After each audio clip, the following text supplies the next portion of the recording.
皆さんこんにちは、ともり新です。今日はですね、実はその食べ方危険ですということで、体に悪影響のある食べ方というものを今日はご紹介したいと思います。食べ物って私たちの中ですごく大切なんですけど、調理法だったりとか扱い方を間違えると体に害になることもありますので、気になる方はぜひ最後までご覧ください。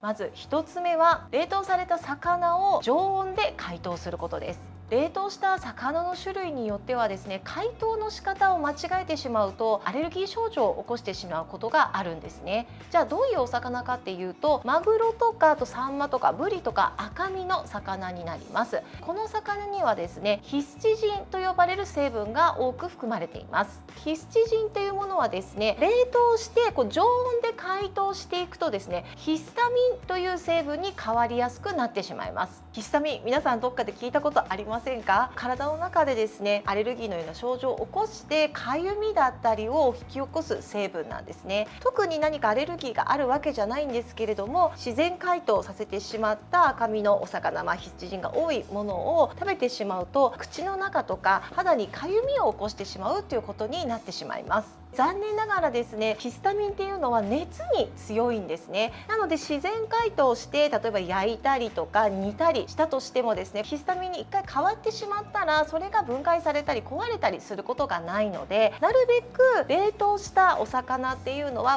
早めにね食べたければ電子レンジの解凍モードにするとか、半日とか1日かけて冷蔵庫で解凍するようにしてみてください。なので朝ね食べたいなと思ったら夜のうちに冷蔵庫に入れておくと、ちょっとね工夫をしてみてください。続いて2つ目、一度溶けたアイスクリームを再冷凍して食べることです。これはなんとなく封を開けてなければ安心なイメージありませんか？もちろん口をつけたアイスはもう一回ね冷凍するっていうことはないと思うんですけれども、例えばついつい冷凍庫に入れるのを忘れて、どうせ開けてないから大丈夫だろうと思ってもう一回冷蔵庫に入れて食べちゃったなんて経験ありませんか？実はそれかなり危険なことになります。未開封のものでもちょっとぐらいは菌っていうものがいたりするんですね。特にアイスクリームとかは乳製品だったり、あとたっぷりのお砂糖が入っていますよね。そういうものは冷凍しておけばですね、菌の増殖っていうのは基本的にはないんですよ。ただ一度常温に戻ってしまった状態っていうのはですね、菌がですね急に増殖して増えてしまうっていう可能性があるんですね。増えてしまったものはですね、冷凍してもですねまだ増えた状態にいますので、それを食べると食中毒だったりとか下痢だったり、そういった胃腸の症状とかを起こす可能性があります。なので一度解凍してしまったものを再冷凍するっていうのは危ないことなんですね。アイスを見てみるとそうやってね注意書きも必ず書いてありますので、一回ね解凍してしまったものはもうもったいないんですけれども、必ず破棄するようにしてください。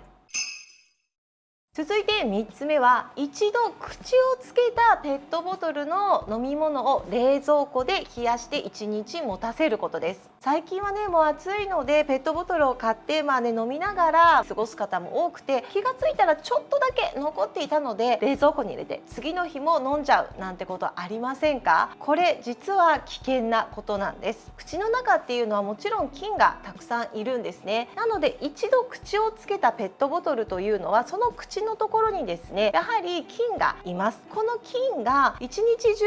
常温のところにいると増えてしまう可能性があるんですね。増えてしまったものをいくら冷蔵庫に置いたからといって増殖がなくなるわけではないので、次の日にまた飲んでしまうと菌を飲んでしまうということにもなってしまいます。あとは甘めのスポーツドリンクとかカフェオレだったりとか甘いものはですね、やはりその中で菌がどんどん増殖してしまうことになります。口の周りだけじゃなくて飲み残しの中にもですね菌っていうのは入ってしまうんですね。どんなにね冷蔵庫の中で1日置いておいたとしてもですね、次の日にはもう飲みかけの液体自体に菌が増殖している可能性があります。危ないので必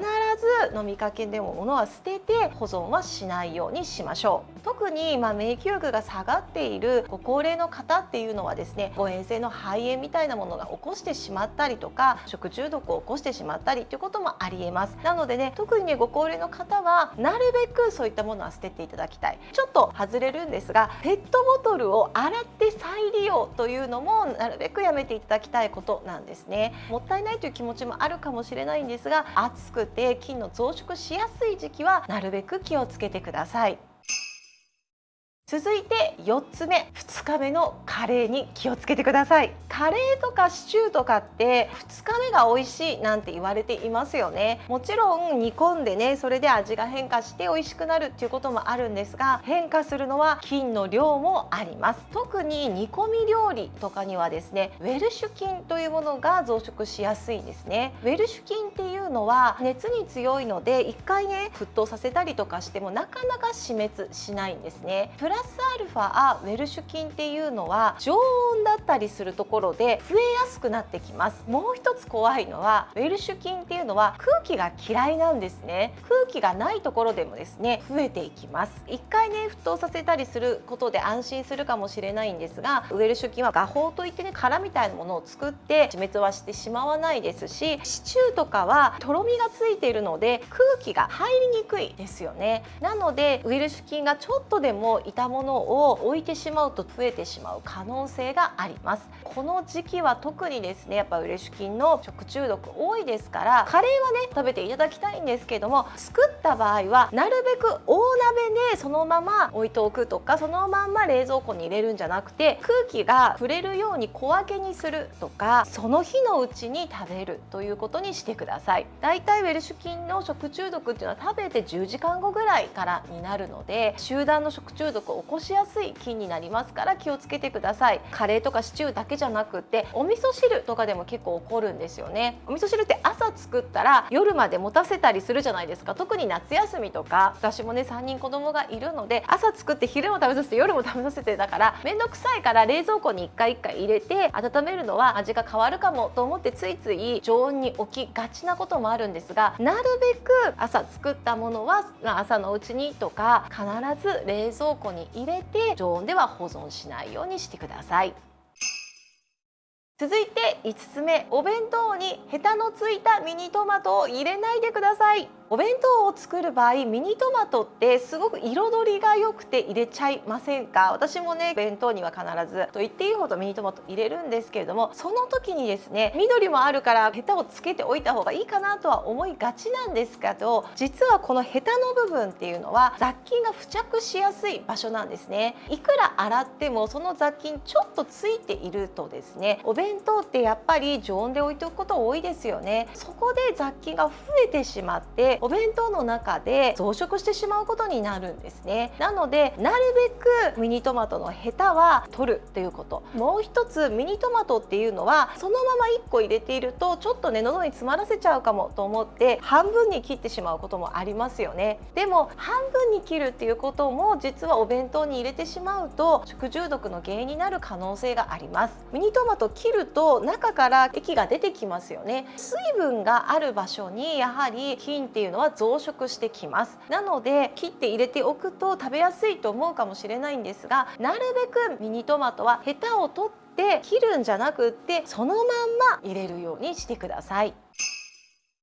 まとめると、冷凍しているお魚っていうのは自然解凍ではなくて、なるべく冷蔵庫か、電子レンジの解凍モードで解凍してあげてください。一度常温になってしまったアイスっていうのはもう一回固まっても絶対に食べないようにしてください。2日目のカレー、そして1日置いておくようなお味噌汁っていうのは小分けにするか、必ず冷蔵庫に入れて保存するようにしましょう。そして1日飲んだペットボトルはですね、ちょっと余っていてももったいないからといって冷蔵庫で保存するようなことはしないで、その日のうちにもう破棄するようにしてください。そして最後に、ミニトマトはお弁当に入れる際はですね、必ずヘタを取ってください。切らずにそのまんま丸ごと入れるようにしてください。